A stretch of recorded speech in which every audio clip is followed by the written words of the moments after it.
Lawrence Cassell slowed his black luxury sedan beneath the glowing entrance of one of Manhattan's most exclusive restaurants. The line of waiting guests stretched onto the sidewalk, but the valet recognized him immediately. Within seconds, the car door was opened, and several curious eyes turned toward the couple stepping onto the red carpet. Lawrence adjusted the sleeve of his tailored navy suit with quiet satisfaction. He had become used to people recognizing him. His rapidly growing logistics technology company had transformed him from an ambitious entrepreneur into one of New York's newest business celebrities. Every magazine interview, every television appearance, and every business conference had added another layer to the image he worked hard to protect. Teresa Cullen slipped her arm through his with practiced confidence. Her elegant evening dress and polished smile completed the picture Lawrence wanted the world to see. She enjoyed the attention almost as much as he did. "This place is perfect," Teresa said softly, as photographers snapped pictures of guests arriving nearby. "Important people notice who eats here." Lawrence smiled. "That's exactly why I booked it." Inside, crystal chandeliers reflected warm light across polished marble floors. Soft piano music floated through conversations between executives closing deals, attorneys celebrating victories, investors discussing new opportunities, and wealthy couples enjoying expensive dinners. Every table carried its own quiet story, yet many eyes still wandered across the room to see who else had arrived. The hostess greeted Lawrence with immediate recognition. "Good evening, Mr. Kessel. Your table is ready." Before she could lead them farther, a familiar voice interrupted. "Lawrence, congratulations on another incredible quarter." Lawrence turned with an easy smile as two investment partners approached, extending their hands. "We've been watching your expansion," one of them said. "Very impressive."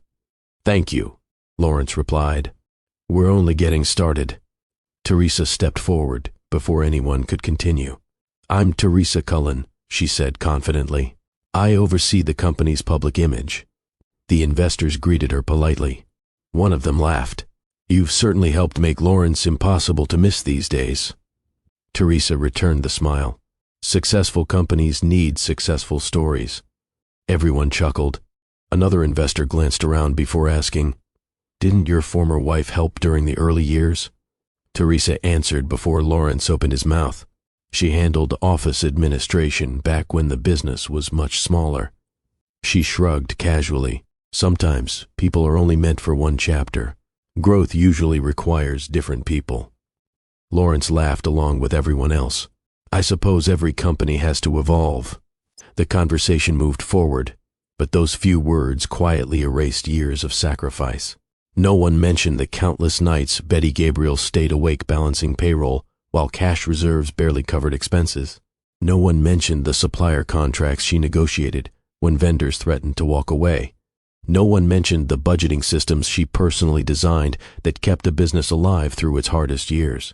The company Lawrence proudly described today had survived because Betty solved problems before anyone else even noticed them. Yet, standing inside the restaurant, Lawrence allowed the moment to pass without correcting a single sentence. The hostess politely guided them deeper into the dining room. Lawrence walked with complete confidence until his next step suddenly stopped. His entire body became still, his eyes locked onto a table across the room. For several long seconds, he neither spoke nor moved. Teresa frowned. "What is it?" Lawrence never answered. She followed his stare. Across the restaurant sat Betty Gabriel. She looked nothing like the lonely woman Lawrence had imagined after the divorce. She looked peaceful. She looked healthy. Her pregnancy was impossible to miss beneath her elegant cream-colored dress. But it was not the pregnancy that shook Lawrence. Across from Betty sat Clifton Collins, one of the most respected billionaire CEOs in America. Business leaders admired Clifton for one reason above everything else. He built successful companies without chasing attention. He rarely appeared on magazine covers.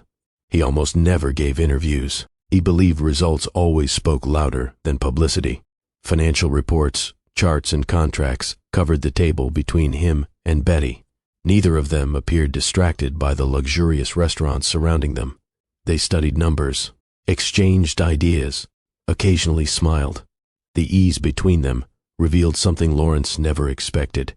Mutual respect, not performance, not appearances, trust. Teresa quietly scoffed. So that's Betty. Lawrence remained silent. Teresa folded her arms. Looks like she found herself another rich man. Still no answer. I guess she realized money solves a broken heart. Lawrence finally spoke. No. Teresa looked at him. That's not Betty. She frowned. What do you mean? Lawrence continued staring across the room. Betty never depended on anyone. His own words surprised him. Without warning, memories returned. Betty sitting at the kitchen table checking invoices until midnight. Betty reassuring frightened employees during slow months. Betty postponing her own paycheck so everyone else could receive theirs first. Betty solving every financial emergency before anyone outside the office ever knew there had been one. For years, Lawrence had convinced himself those memories no longer mattered. Now they refused to stay buried. Across the room, Betty finally lifted her eyes. She noticed Lawrence. For one quiet moment, they looked directly at each other. Lawrence expected anger. He expected bitterness. He expected some sign that she still cared what he thought. Instead, Betty gave a small, polite nod. Nothing more. She returned her attention to the documents in front of her, as though seeing Lawrence had changed absolutely nothing about her evening. That brief acknowledgement struck harder than any public argument ever could. She was no longer waiting for his approval. She was no longer trying to prove anything. Lawrence stood frozen, while the restaurant carried on around him. Clifton glanced toward Lawrence only once, before calmly looking back at Betty. He smiled gently. People who know your value, he said, don't need to announce it. They simply give you the opportunity to prove it. Betty smiled. So I've learned. Lawrence heard every word. For the first time since signing the divorce papers, he felt something success had never prepared him for. He wasn't looking at the woman he had left behind. He was looking at the life that had moved forward without him. Welcome to Will and Rise Stories. To every single person listening right now, thank you for being here. This channel is growing because of people like you who truly love emotional, unforgettable storytelling. Please support the channel by subscribing. The restaurant continued buzzing with conversations, but Lawrence Cassell barely heard any of them. His eyes stayed fixed on Betty Gabriel. Nothing about her matched the future he had imagined after their divorce. She was not struggling. She was not trying to impress anyone. She sat confidently across from Clifton Collins, reviewing financial reports with the calm focus of someone who belonged exactly where she was. Lawrence felt his chest tighten. Teresa noticed the expression on his face. You've been looking at her since we walked in. Lawrence finally looked away. I wasn't expecting this. Teresa smiled dismissively. I don't know why. Women like Betty always find someone willing to take care of them. Lawrence shook his head. You don't know Betty. Teresa frowned. I know enough. No, Lawrence replied quietly. You don't. For the first time in years, he questioned the story he had repeated to everyone, including himself. The hostess returned. Mr. Cassell, your table is ready. Lawrence forced himself to walk forward. Their table was only a short distance from Betty and Clifton, close enough for Lawrence to notice the reports spread neatly across the table, close enough to hear short pieces of their conversation. Betty pointed toward one page. If we move the distribution budget into regional management, operating costs will fall without reducing staff. Clifton studied the figures. What gives you that confidence? I've already compared 3 years of operating expenses. The numbers support it. Clifton smiled. That's why I asked you to lead this project. Lawrence stopped walking for a split second. Lead this project? His mind struggled to process those words.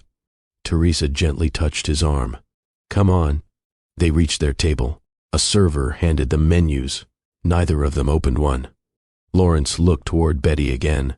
She was explaining another report. Clifton listened carefully, instead of interrupting.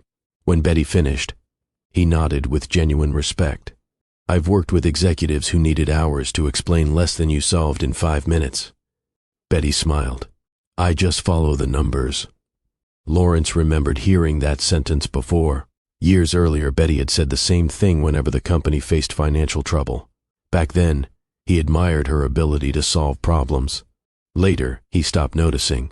Teresa finally opened her menu. Let's order before this place gets even busier. Lawrence nodded without reading anything. His attention never left Betty. Across the room, Betty felt someone watching her. She lifted her head. Their eyes met again. This time, Lawrence expected her to look away. She didn't. She acknowledged him with a polite nod. No anger, no sadness, no attempt to start a conversation. She simply returned to her work.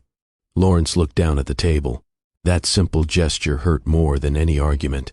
It told him she no longer carried the weight of their marriage. Clifton noticed the brief exchange. He looked toward Lawrence only once before turning back to Betty. "You handled that well," Betty answered calmly. "I came here to work." "And that's exactly what you did." The server arrived with drinks. Lawrence barely touched his glass. Teresa leaned closer. "You're letting this bother you far too much." "I'm thinking about your ex-wife." "I'm thinking about the company." Teresa laughed softly. "The company is doing better than ever."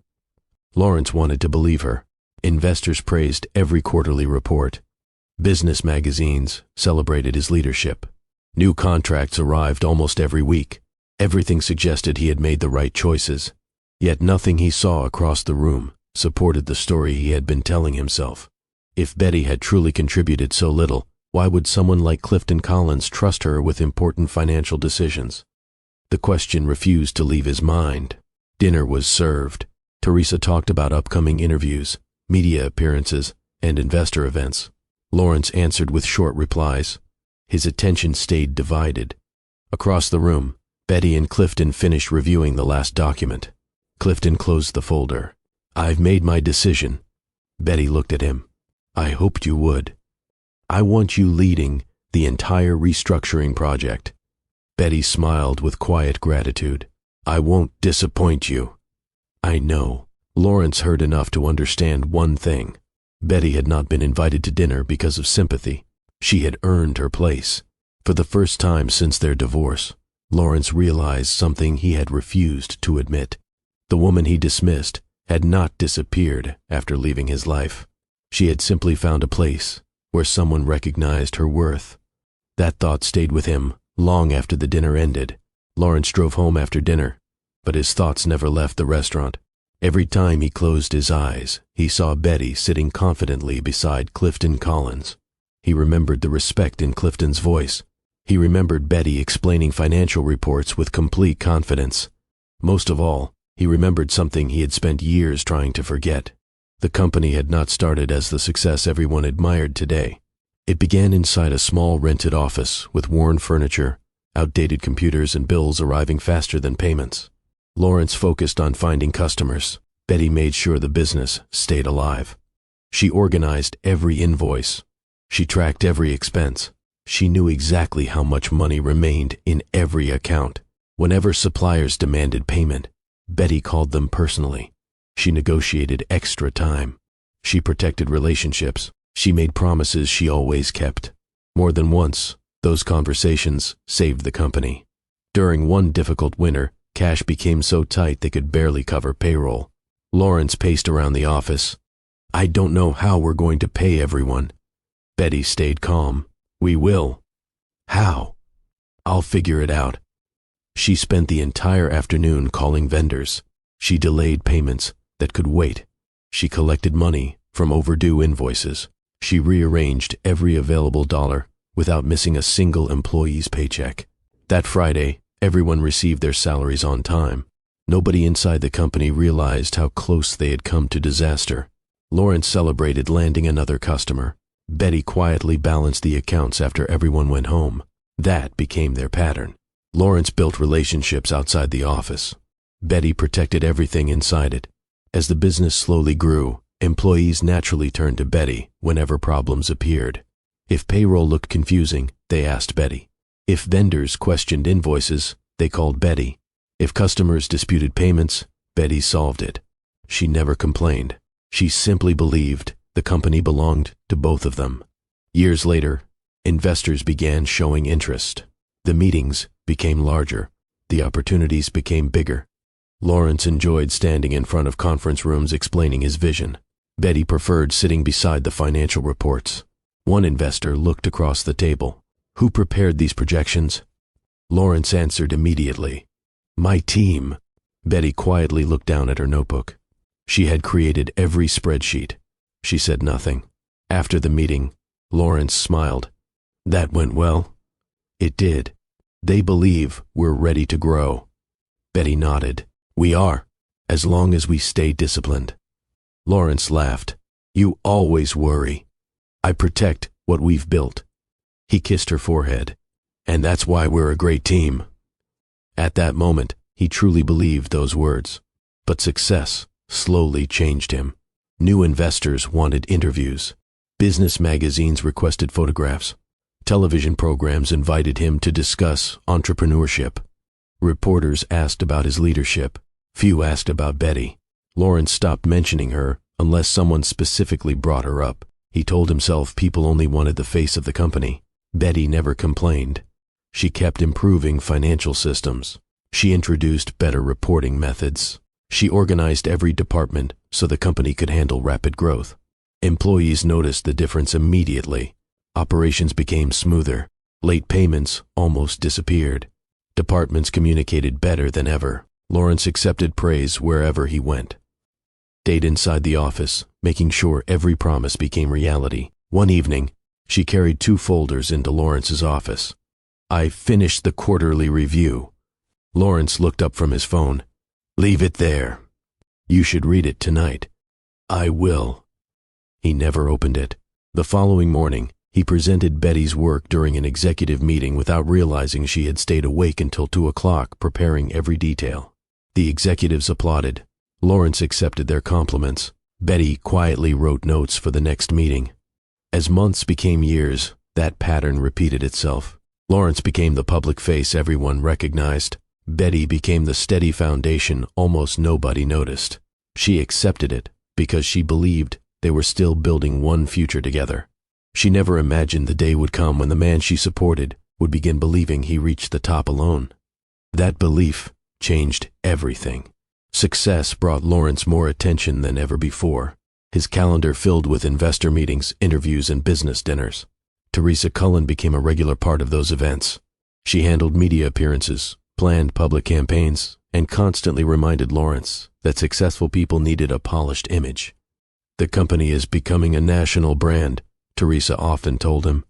"People don't just buy products, they buy confidence." Lawrence agreed. Little by little, he started listening to Teresa more than Betty. Whenever Betty raised concerns about spending, Lawrence called her too cautious. Whenever she questioned aggressive expansion, he accused her of lacking vision. The conversations that once solved problems slowly became arguments. One evening, Betty placed several financial reports on the kitchen table. "We're expanding too quickly." Lawrence barely looked at them. "The numbers say we're growing. The numbers also say we're taking bigger risks. We'll manage. We always managed because we planned carefully." Lawrence sighed. "You worry about every little thing. I worry because this company feeds hundreds of families." Lawrence stood up. "I can't run a growing business if every decision turns into another warning." Betty looked at him quietly. "I'm trying to protect what we built." Lawrence answered without thinking. "No, you're holding it back." The words stayed with Betty long after the conversation ended. Over the following months, Lawrence spent more time with Teresa promoting the company. Betty spent more time inside the office solving problems nobody else noticed. They were living separate lives while sharing the same address. Employees sensed the distance between them. Nobody said anything. Eventually, Lawrence asked for a divorce. There was no shouting, no public scene, just 2 people sitting across from each other in a lawyer's office after years of building the same dream. Betty listened while Lawrence explained that they wanted different futures. She realized the decision had already been made long before that meeting. When the divorce was finalized, Betty walked away with very little. She no longer owned part of the company she had helped build. She packed her personal belongings into a few boxes and quietly left the office for the last time. Several employees watched from their desks. Some wanted to speak. None of them knew what to say. Within weeks, people began hearing Lawrence's version of the story. He described Betty as someone who handled routine office work during the company's early years. He presented himself as the person who built the business through leadership and vision. Because Lawrence spoke publicly, many people believed him. Friends stopped calling Betty. Former business contacts slowly disappeared. Some employees avoided contacting her because they feared damaging their careers. Betty felt the loneliness that often follows divorce. She could have answered every accusation. She could have spoken to reporters. She could have posted her side of the story online. She chose not to. She refused to spend her future arguing about her past. Instead, she focused on rebuilding her life. She updated her resume. She contacted respected executive recruiters. She studied new financial systems to strengthen skills she already possessed. Every morning she treated finding work like a full-time job. Every evening she reminded herself that losing one chapter of life did not mean losing her value. One afternoon, her phone rang. An executive recruiter introduced a confidential consulting opportunity with a large corporation. The chief executive wants someone with strong financial restructuring experience. Betty listened carefully. What company? I'm not allowed to say yet. What can you tell me? The CEO personally requested someone known for solving difficult operational problems. Betty accepted the interview. She had no idea the meeting would place her across the table from Clifton Collins. She simply prepared the way she always had. She gathered her experience, reviewed her work, organized her notes. She wasn't looking for revenge. She was looking for another chance to prove what she could do. That single decision was about to change the course of her life forever.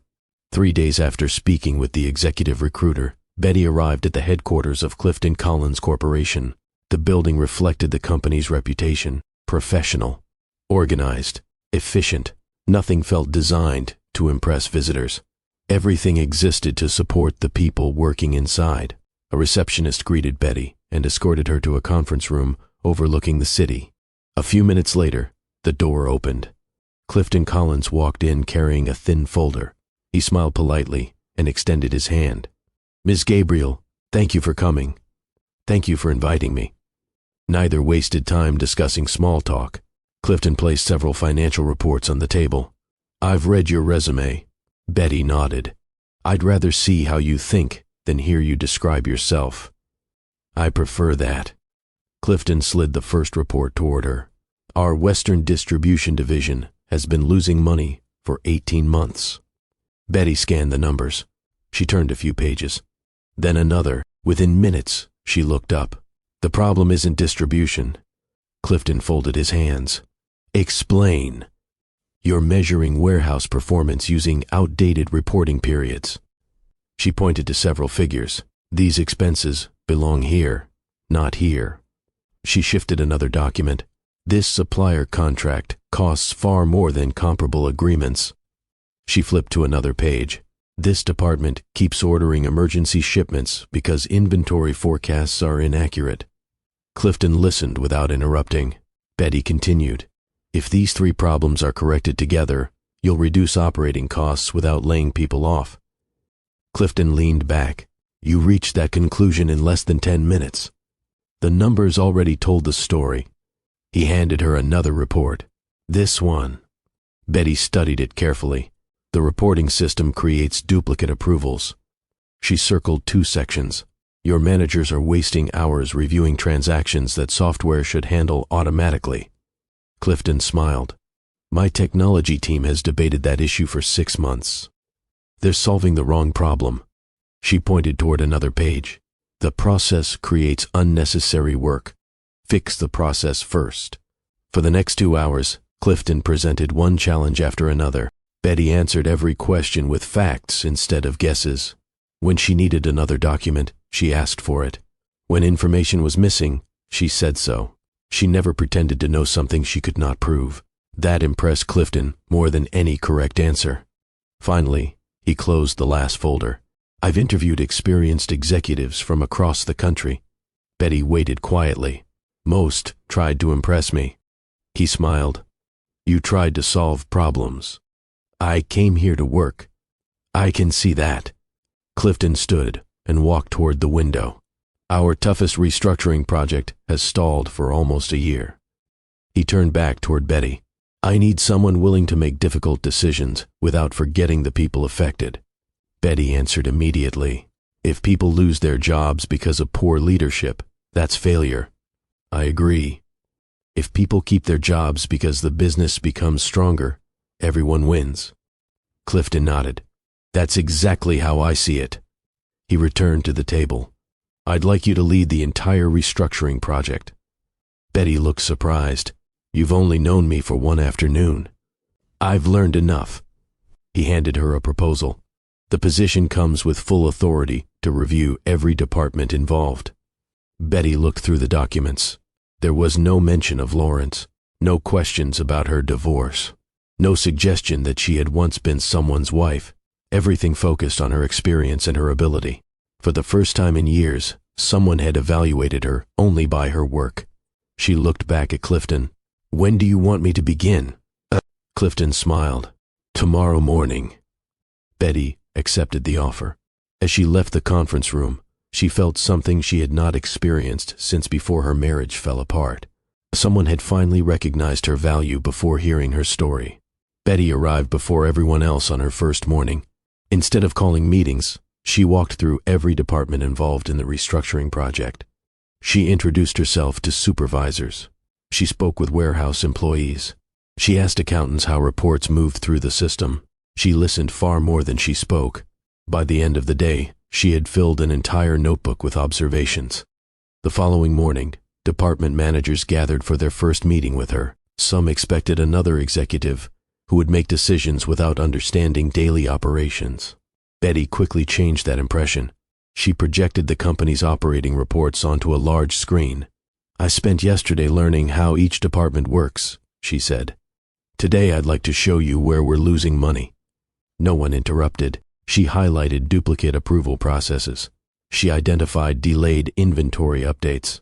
She pointed out shipping routes that increased fuel costs without improving delivery times. Everything she presented came directly from the company's own records. One manager leaned forward. We've complained about those issues for years. I know, Betty replied. I read your reports. The room became quiet. Another manager looked surprised. You actually read them? Betty smiled. How else would I understand the problem? Several people exchanged glances. For the first time, they felt someone was paying attention. Over the next several weeks, Betty visited every location involved in the project. She refused to make major decisions from behind a desk. She watched employees load trucks. She observed inventory counts. She reviewed purchasing procedures. Whenever she found a problem, she asked one question. What is making your job harder than it should be? Employees answered honestly, because Betty never blamed anyone before understanding the facts. Many problems shared the same cause. Outdated systems, poor communication, processes that had never been updated as the company expanded. Instead of reducing jobs, Betty reorganized the work. Departments started sharing information more quickly. Duplicate tasks disappeared. Managers spent less time correcting mistakes. Employees noticed the difference almost immediately. One afternoon, Clifton visited a regional office without announcing his arrival. He stood quietly near the back of a conference room while Betty met with supervisors. A warehouse manager admitted his department had missed several delivery targets. Betty did not criticize him. She asked to see the scheduling reports. After reviewing them, she looked around the room. The problem isn't your team. She pointed toward the screen. Your drivers receive updated delivery schedules after loading begins. They're losing time before they even leave the building. The manager nodded. We've been saying that for months. Betty turned to the operations staff. Can we move schedule updates 2 hours earlier? One employee answered immediately. Yes, we just need approval. You have it. The change took less than a day to implement. Within 2 weeks, delivery delays dropped sharply. When Clifton reviewed the updated performance reports, the improvement was obvious. Later that afternoon, he stopped by Betty's office. You've made more progress in 1 month than we've made in the last year. Betty looked up from her desk. I didn't do it alone. No? The employees already knew what needed fixing. I simply listened. Clifton smiled. Many executives believe listening wastes time. They're wrong. He nodded. I agree. As the weeks passed, executives who had doubted Betty began asking for her advice before making major financial decisions. Employees greeted her by name whenever she visited their departments. No one felt uncomfortable bringing problems to her because they knew she would focus on solutions instead of blame. Clifton noticed something that couldn't be measured on a financial report. People trusted Betty. That trust made every improvement easier to achieve. Late one evening, Clifton walked past Betty's office. The lights were still on. He knocked lightly on the open door. I thought everyone had gone home. Betty smiled. I'm reviewing tomorrow's budget meeting. You've been here since early this morning. I want to be prepared. Clifton looked at the reports covering her desk.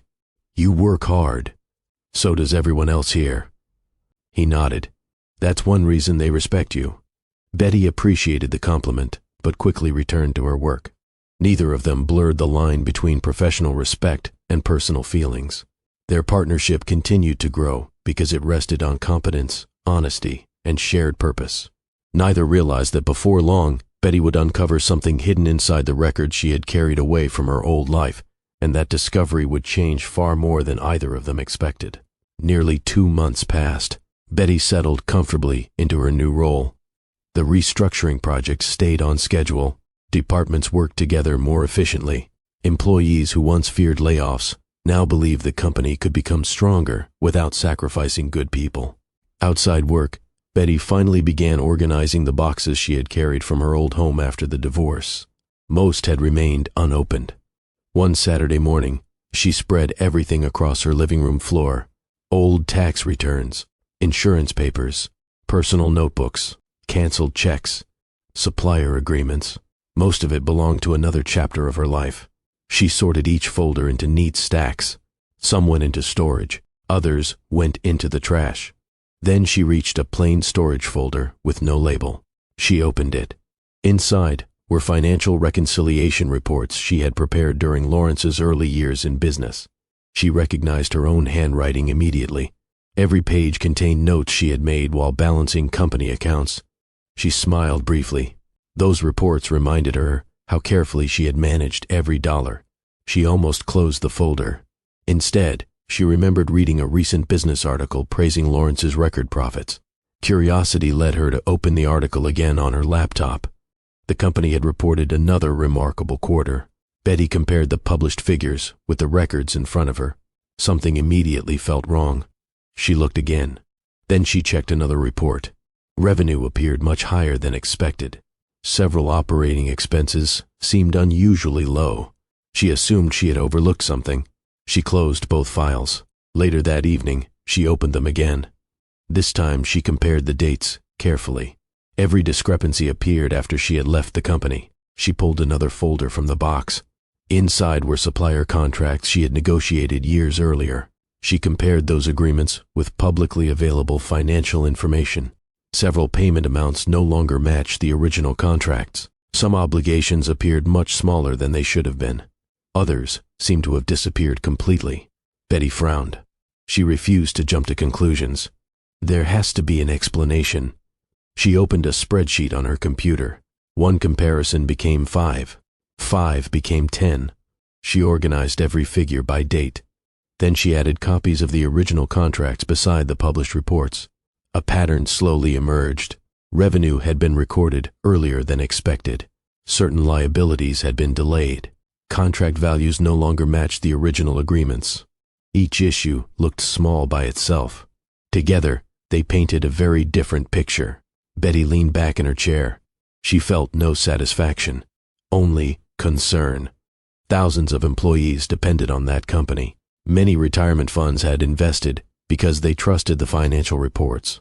If these numbers were inaccurate, ordinary families could pay the price. She closed her laptop and walked to the kitchen. A glass of water remained untouched on the counter as she continued thinking.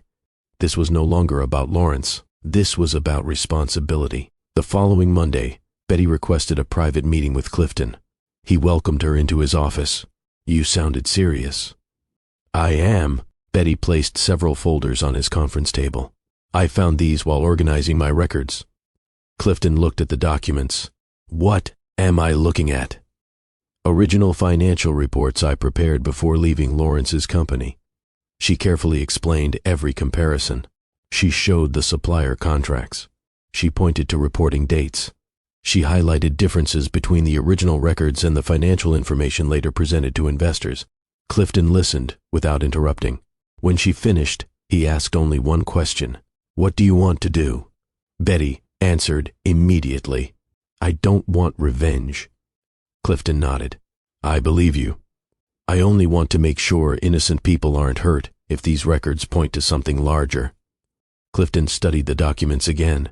Then he closed the top folder. This stopped being about your divorce the moment investors and employees became part of the picture. Betty agreed. I know. Clifton looked directly at her. You will not contact Lawrence. I wasn't planning to. You'll let independent attorneys examine everything first. Of course. Facts must lead every decision. They always should. Clifton stood and gathered the files. I'll arrange a confidential review immediately. As he left the office carrying Betty's records, neither of them realized those forgotten documents would soon become the strongest evidence in a corporate investigation that would shake Lawrence's company from the boardroom to the stockholders. The morning after meeting with Clifton Collins, Betty returned to work as usual. She led meetings, reviewed financial reports, approved project updates. She never discussed the records she had discovered. Clifton did exactly as he promised. He delivered Betty's files to an independent legal team that specialized in corporate compliance. No one inside his company was told why. Confidentiality came first. The attorneys began with one simple question. Were Betty's records authentic? They examined every page carefully. Original accounting reports, supplier agreements, financial reconciliation sheets. Each document carried matching dates, signatures, and supporting records. Nothing appeared altered. One attorney looked up. These originals are remarkably organized. Another nodded. Let's compare them with the company's public filings. They spent hours reviewing financial statements released after Betty left Lawrence's company.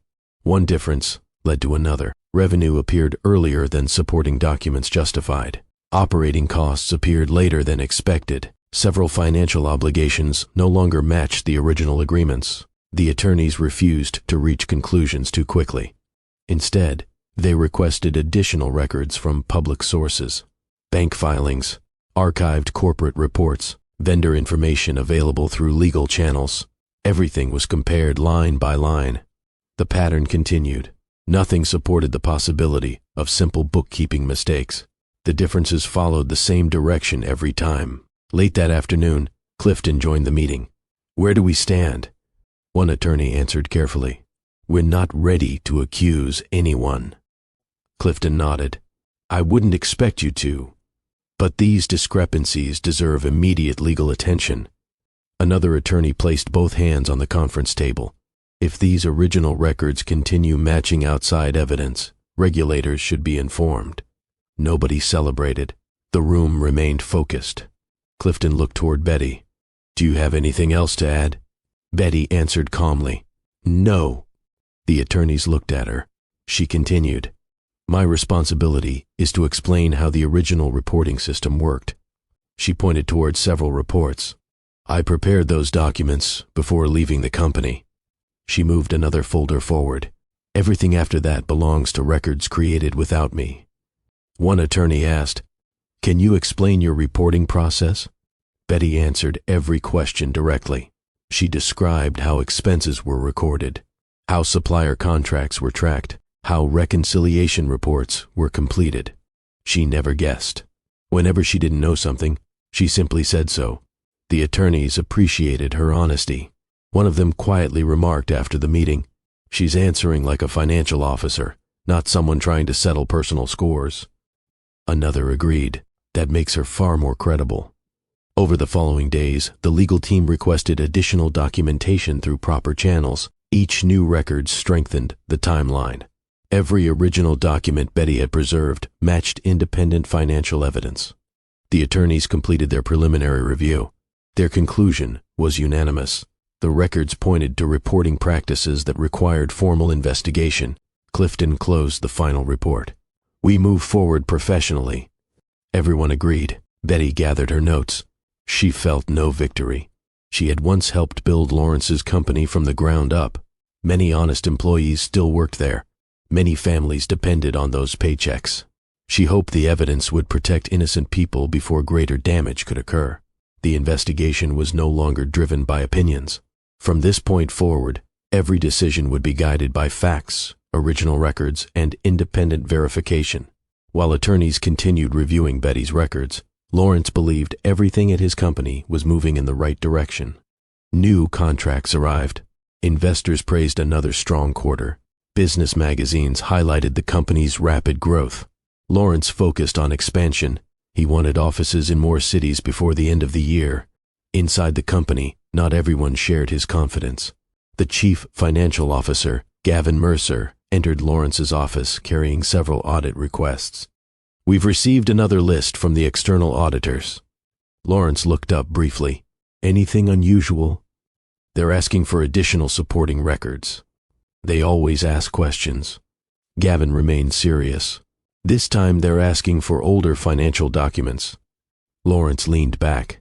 "Give them what they need." "They're also requesting vendor agreements." "So?" "And reconciliation reports from previous reporting periods." Lawrence shrugged. "Cooperate with them." Gavin hesitated. "I think they're looking much deeper than before." Lawrence stood. "That doesn't concern me." "It should concern all of us." Lawrence shook his head. "We've passed audits before." "Yes. We'll pass this one too." The meeting ended. Gavin returned to the finance department with growing concern. He personally reviewed archived accounting files. The more documents he examined, the more uncomfortable he became. Several reports required supporting records that were difficult to locate. Some approvals appeared incomplete. Other financial entries raised questions he could not answer. Meanwhile, Teresa remained focused on protecting the company's public image. She arranged television interviews. She prepared press releases. She filled social media with announcements celebrating new partnerships and projected growth. During one meeting, she addressed the communications staff. "We control the message." Everyone listened. "Our investors expect confidence." She displayed the next media schedule. No interviews are canceled. No public statements are delayed. We continue moving forward. The communications team immediately began preparing another campaign highlighting the company's success. Outside the company, financial analysts started asking different questions. A business publication compared recent earnings with industry trends. One analyst suggested the company's growth appeared unusually aggressive. Teresa read the article early that morning. She immediately contacted Lawrence. "It's only one article." Lawrence answered calmly, "Ignore it.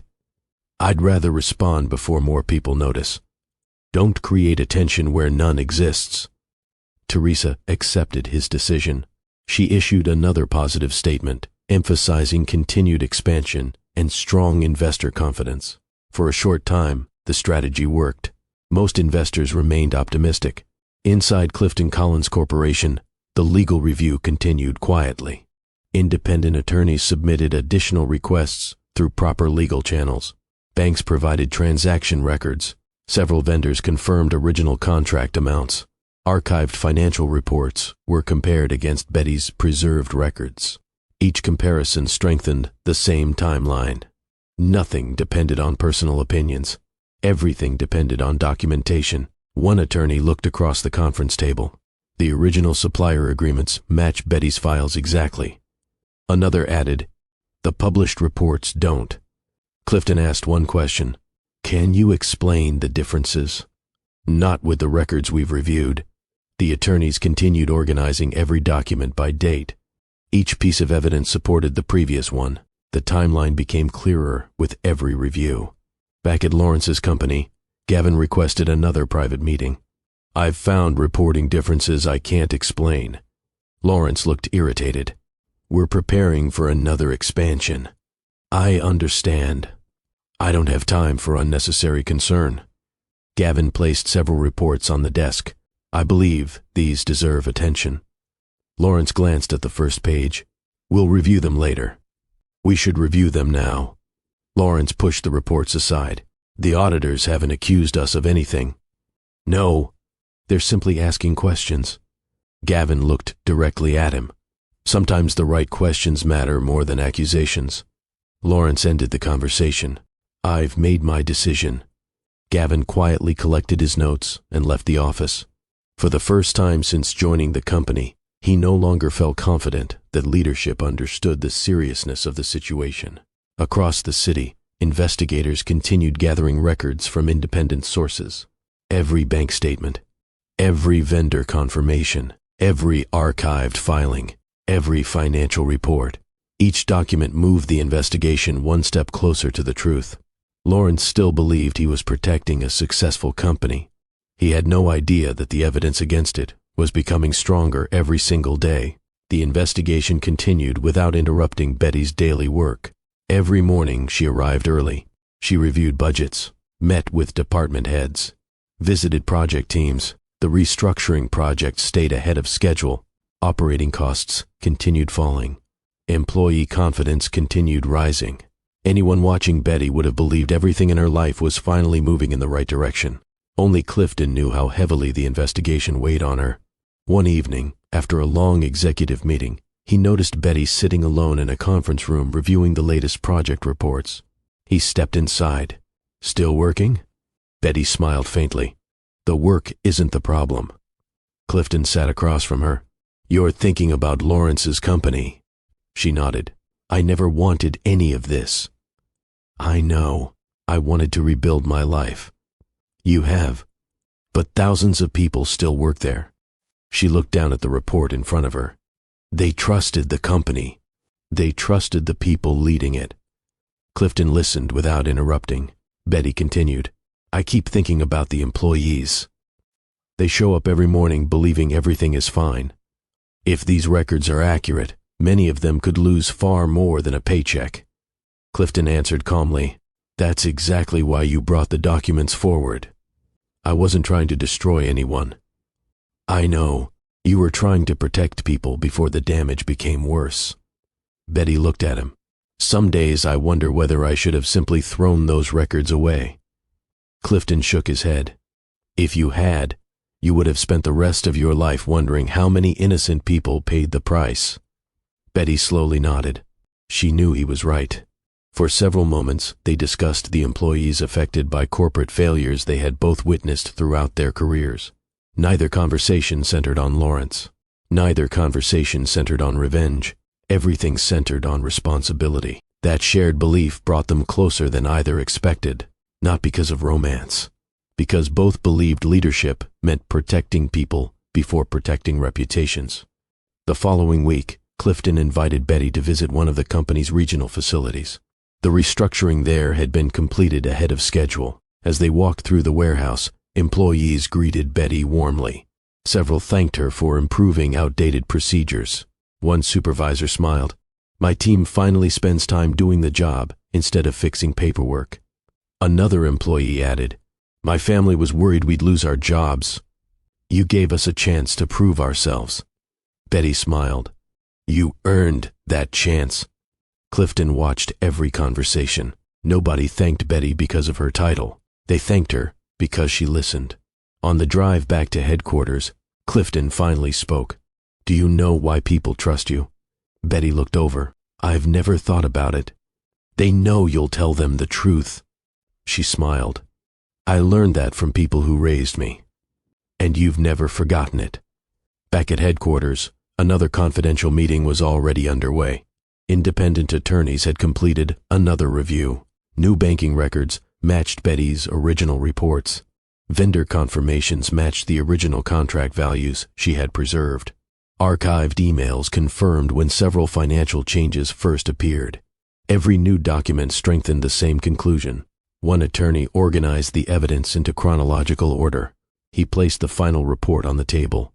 The original accounting records remained consistent until Betty Gabriel leaves the company. He added another folder.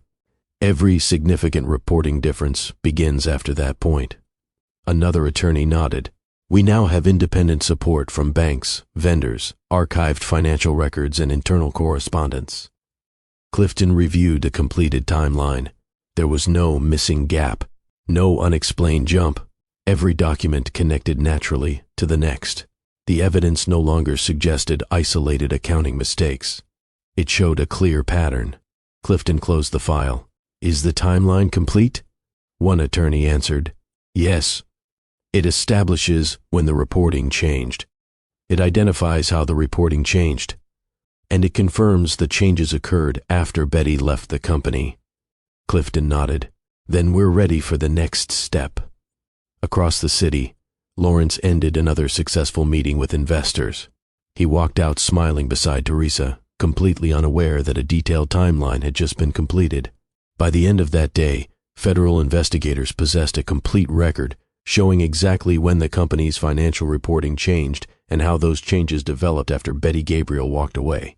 2 weeks after investigators completed their timeline, Lawrence arrived at company headquarters expecting another routine board meeting. He walked through the executive floor with his usual confidence. Employees greeted him. He smiled and returned each greeting. He believed the meeting would focus on expansion plans for the next quarter.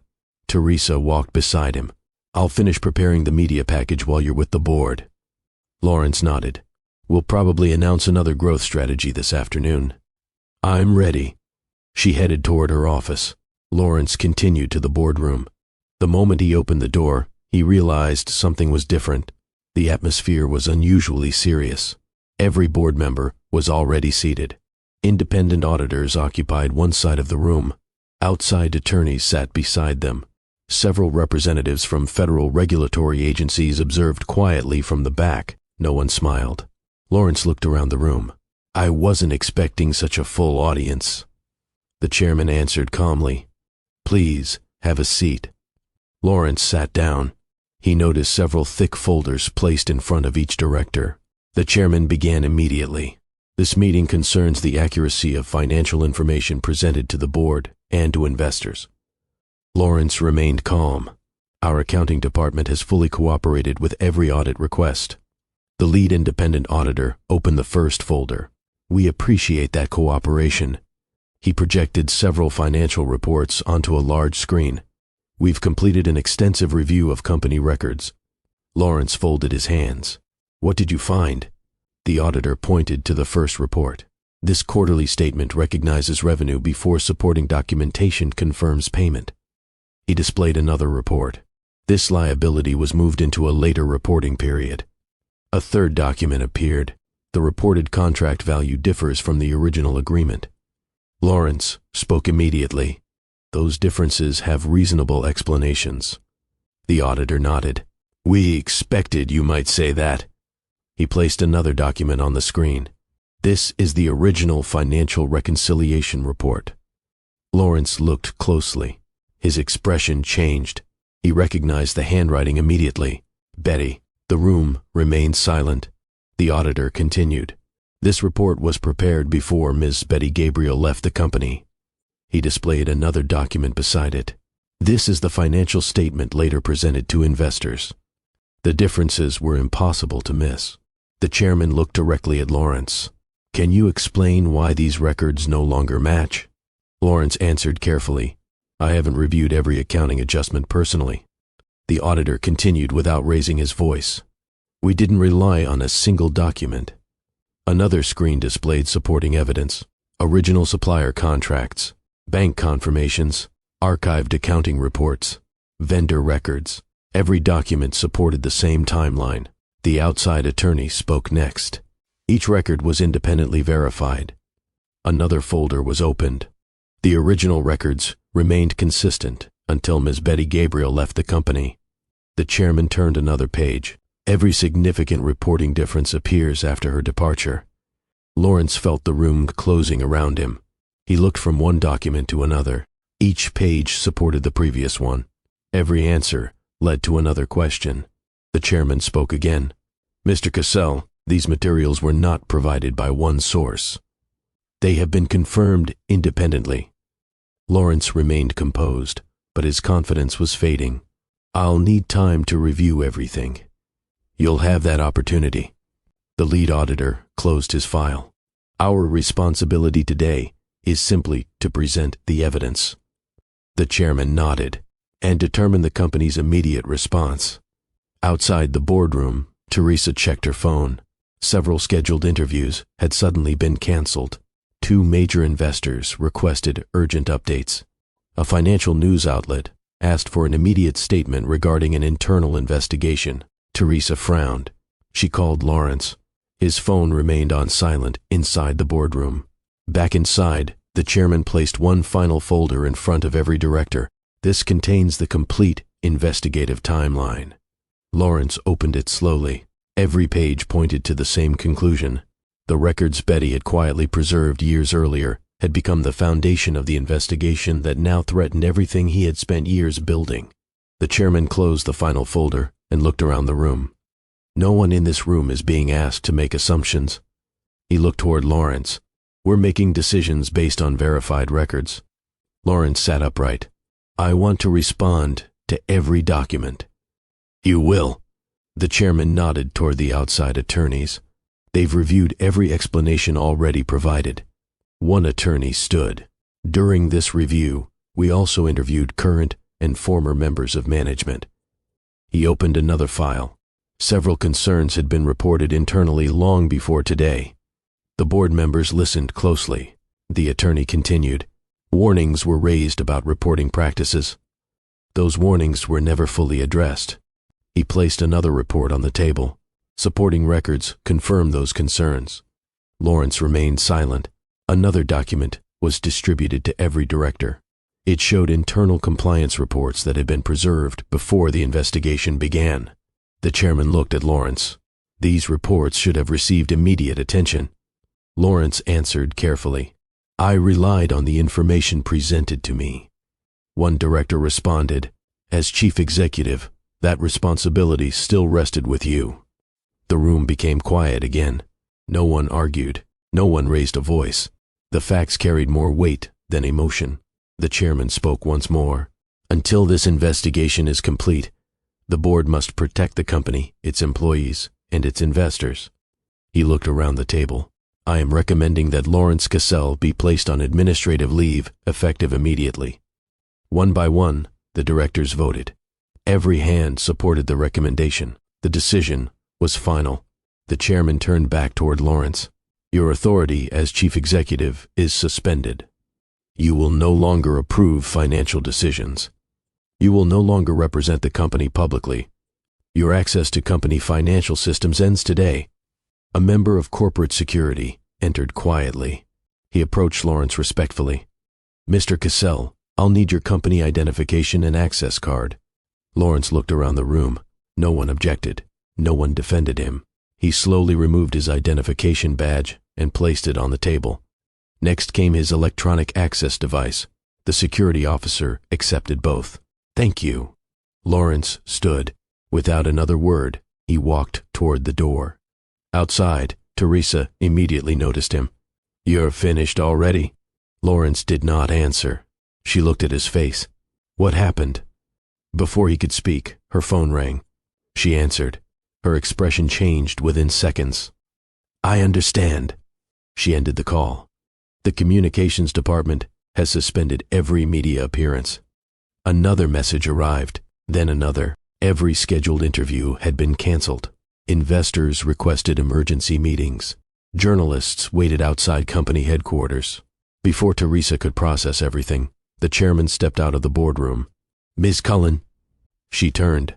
Until the investigation is complete, you are removed from all executive communications. She stared at him. I don't understand.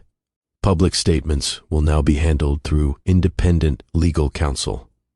My team can help explain the situation. The board has already made its decision. Teresa stood speechless.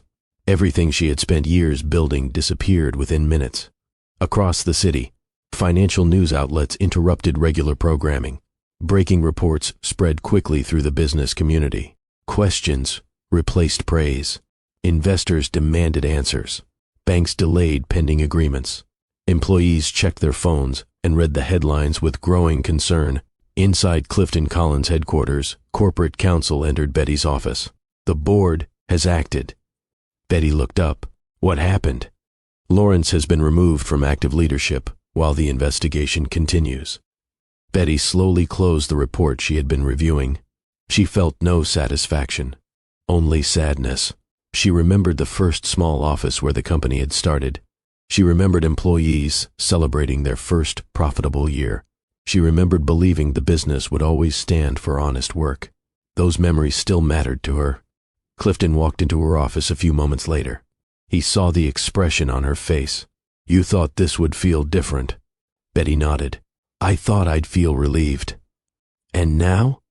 "I just feel sorry for the people who trusted the company." Clifton understood exactly what she meant. The investigation had never been about proving Betty right. It had always been about protecting the people who deserved the truth. The consequences had finally begun, and there was no turning back. The days that followed changed both Lawrence and Betty, but in completely different ways. Lawrence spent most of his time meeting with attorneys. Every meeting focused on documents, financial reports, corporate records, legal responsibilities. The future he once controlled now rested in other people's hands. Meanwhile, Betty remained focused on the work she had accepted long before the investigation began. Her restructuring project reached its final stage. Department managers gathered for the closing review. Betty presented the results. Operating costs had fallen. Delivery performance had improved. Unnecessary spending had been eliminated. Most importantly, the company achieved those results without large layoffs. The executives applauded. One manager smiled. "I've worked here for 15 years. I've never seen a project improve this many departments at once." Another executive nodded. "You proved that fixing systems works better than blaming people." Betty thanked the entire team. "This wasn't my success. It belongs to everyone who was willing to work together." After the meeting ended, employees stopped to congratulate her. Several thanked her for listening to their concerns instead of ignoring them. Others thanked her for protecting their jobs. Betty accepted every compliment with humility. Later that afternoon, Clifton stepped into her office. "I just received the final performance report." Betty looked up. "I hope everything matches expectations." He smiled. "It exceeded them." He handed her the report. The board approved every recommendation. Betty looked through the pages. Months of careful work had produced lasting improvements. For the first time since leaving Lawrence's company, she allowed herself to feel proud of what she had accomplished. Not because anyone praised her, because she knew she had earned it honestly. Clifton noticed the smile on her face. "You should celebrate." "I'm not used to celebrating." "Then today is a good day to start." That evening, Clifton invited Betty to dinner.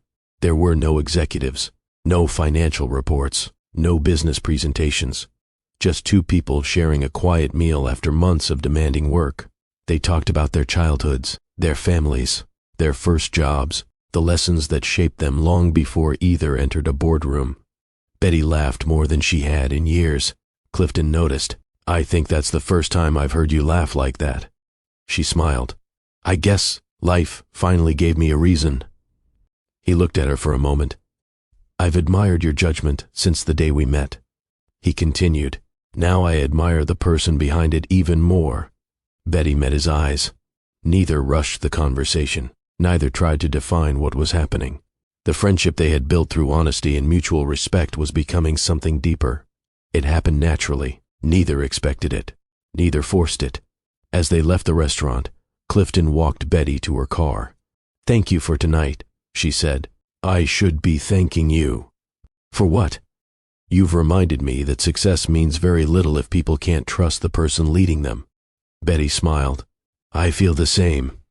The following morning, news alerts appeared across every major financial publication. Federal regulators officially announced a formal investigation into Lawrence Cassell's company. The story spread across the country within hours. Investors reacted immediately. Employees searched for answers. Business leaders watched closely. Betty read the announcement from her office. She quietly placed her phone on the desk. She understood one important truth. Her future no longer depended on Lawrence's opinion. She had rebuilt her life through integrity, hard work, and courage. Nothing that happened from this point forward could take that away. The federal investigation moved quickly. Banks cooperated. Vendors provided records. Company emails were reviewed. Months of financial documents were examined alongside Betty's original reports. The findings confirmed the same conclusion reached by the board. Lawrence accepted responsibility for the company's financial reporting failures under his leadership. He reached legal settlements with regulators. He stepped away from executive leadership. He was prohibited from leading a public company for a significant period. His reputation changed almost overnight. Teresa also faced the consequences of her decisions. Investigators reviewed public statements released during her time leading communications. Some statements reflected information she had been given. Others presented investors with an overly optimistic picture of the company's financial health. She also reached legal settlements. Her executive career ended. Neither escaped responsibility. Neither avoided the consequences of choices made over several years. Inside Lawrence's former company, uncertainty spread through every department. Employees worried about their future. Many feared layoffs. Others wondered if the company would survive. When Betty learned what employees were experiencing, she immediately called Clifton. "I want to help." "What do you have in mind?" Clifton asked. "Many of those people did nothing wrong." "I know. They shouldn't lose everything because of decisions they never made." Clifton agreed without hesitation. His human resources department organized a recruitment program for qualified employees affected by the investigation. Experienced accountants, operations managers, logistics specialists, supervisors. Many received interviews within days. Several accepted new positions before losing their existing jobs. Word spread quickly through the business community. Betty was helping former coworkers without asking who had supported her during the divorce. She simply helped the people who needed an opportunity. One afternoon, Clifton entered Betty's office. "You've changed a lot of lives." Betty smiled. "I've only opened a few doors." They walked through them. Several weeks later, Lawrence asked his attorney to arrange one private meeting with Betty. He made one condition clear: no reporters, no public statement, no discussion about the investigation. Betty considered the request carefully. Finally, she agreed. They met in a quiet conference room at a law office. It was the first time they had spoken alone since the divorce. Lawrence looked older than Betty remembered. The confidence that once filled every conversation had disappeared. He spoke first. "I've spent months thinking about everything." Betty listened. "I blamed you for holding me back." He lowered his eyes. "I understand now that you were holding everything together." Betty remained calm. Lawrence continued. "I kept chasing recognition. I stopped appreciating the person who made success possible. I can't change what I did, but I needed to tell you that I was wrong." Betty answered gently. "Thank you for saying it." Lawrence looked at her. "I don't expect forgiveness." Betty smiled softly. "I forgave you a long time ago." He looked surprised.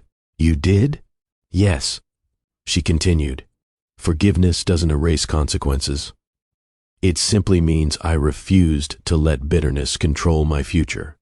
Lawrence sat quietly, absorbing every word. "I wish I had understood that years ago." "You understand it now. That's what matters." He nodded slowly. "I'm truly sorry, Betty." "I know." They stood. There was no anger, no argument, no attempt to return to the past. They shook hands. Lawrence walked away, carrying the weight of his mistakes. Betty walked away, carrying none of them. For the first time since their marriage ended, both understood that real peace comes from accepting the truth, learning from it, and choosing a better path forward. Several months passed. The investigation reached its conclusion. Life inside Clifton Collins Company continued moving forward.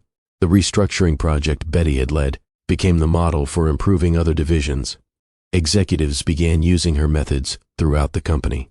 During the quarterly board meeting, Clifton stood before the directors. "I have one final recommendation." Everyone looked toward him.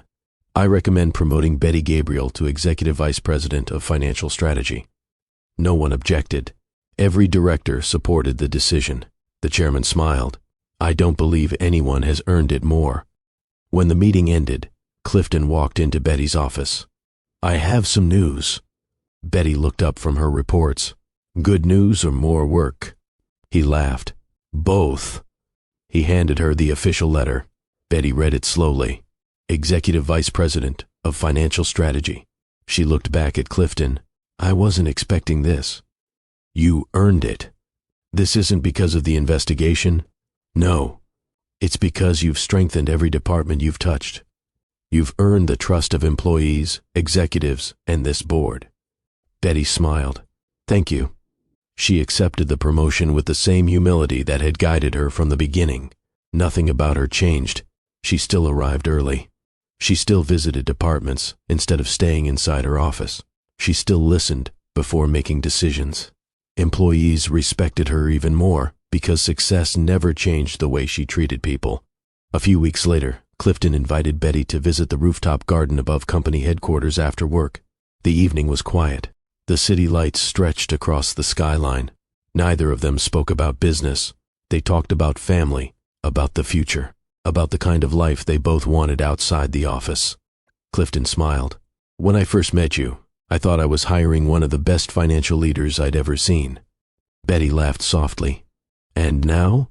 Now I know I met one of the best people I've ever known." She looked at him. "You've helped me believe in myself again. You did that on your own. I just had the privilege of seeing it first." He reached into his jacket and removed a small ring. There were no cameras, no audience, no celebration planned for the public. Only two people who had stood beside each other through one of the hardest seasons of their lives. Clifton looked into Betty's eyes. "Betty Gabriel, I don't want to build only great companies with you. I want to build a great life. Will you marry me?" Tears filled Betty's eyes. Without hesitation, she smiled. "Yes." Clifton gently placed the ring on her finger. Neither of them spoke for a moment. Neither needed to. Everything important had already been said through months of honesty, patience, and respect. As they stood together overlooking the city, Betty thought about how much her life had changed. She had once believed losing her marriage meant losing her future. Instead, it had opened the door to a better one. This relationship had never been built on wealth. It had never depended on public attention. It had grown through trust, one honest day at a time. For the first time in many years, Betty looked toward tomorrow with complete confidence, knowing the life ahead of her would be built on partnership instead of pride. 1 year passed. Life looked completely different for everyone. Betty Gabriel was no longer introduced as Lawrence Cassell's former wife.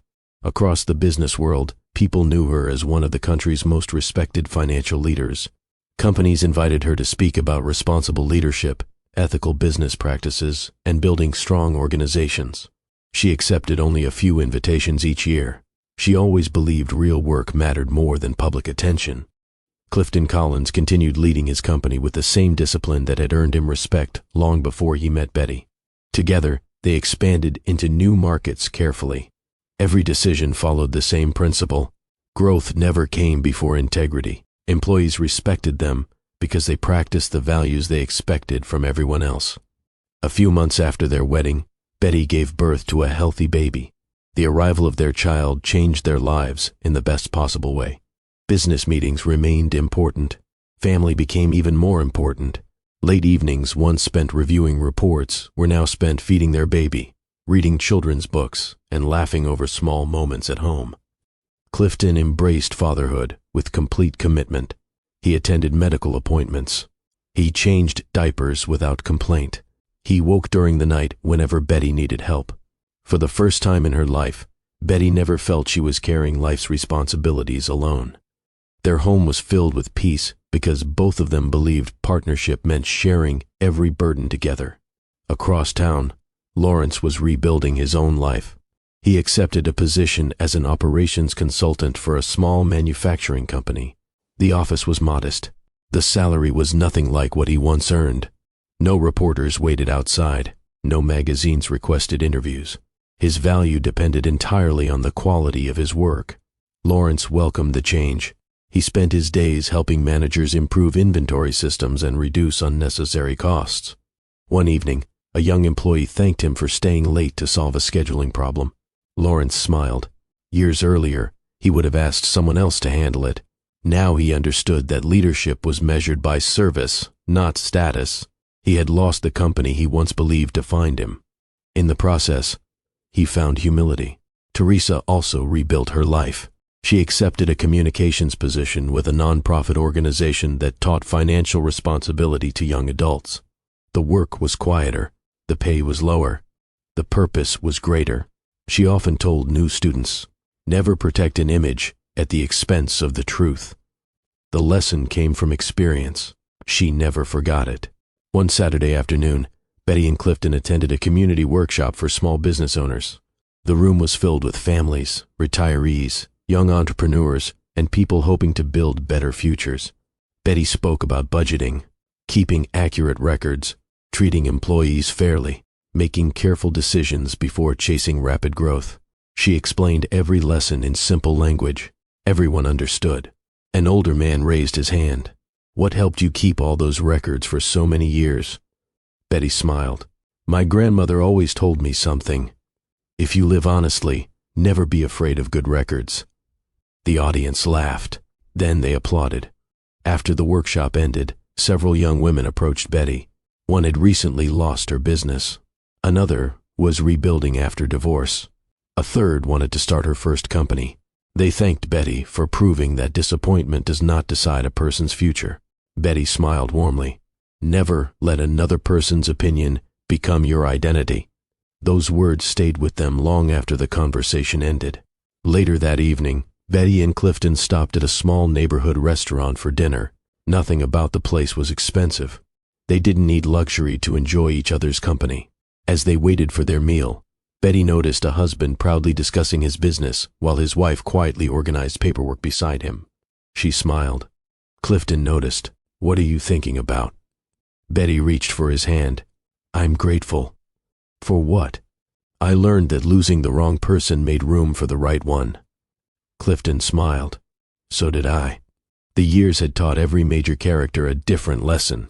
Lawrence learned that ambition without gratitude eventually costs more than it gives. Teresa learned that protecting the truth is always more important than protecting appearances. Clifton proved that the strongest leaders recognize character before everyone else notices talent. Betty discovered the greatest victory was never watching someone else fall. It was rebuilding her own life with honesty, earning respect through hard work, creating a loving family, and proving that real success can never be taken away from a person whose character remains strong. Because money can disappear, fame can disappear, power can disappear, but character stays with a person for life. If this story reminded you that integrity, perseverance, and second chances are worth fighting for, please subscribe to Will and Rise Stories. Share this story with someone who needs the reminder, and join us again for another unforgettable journey.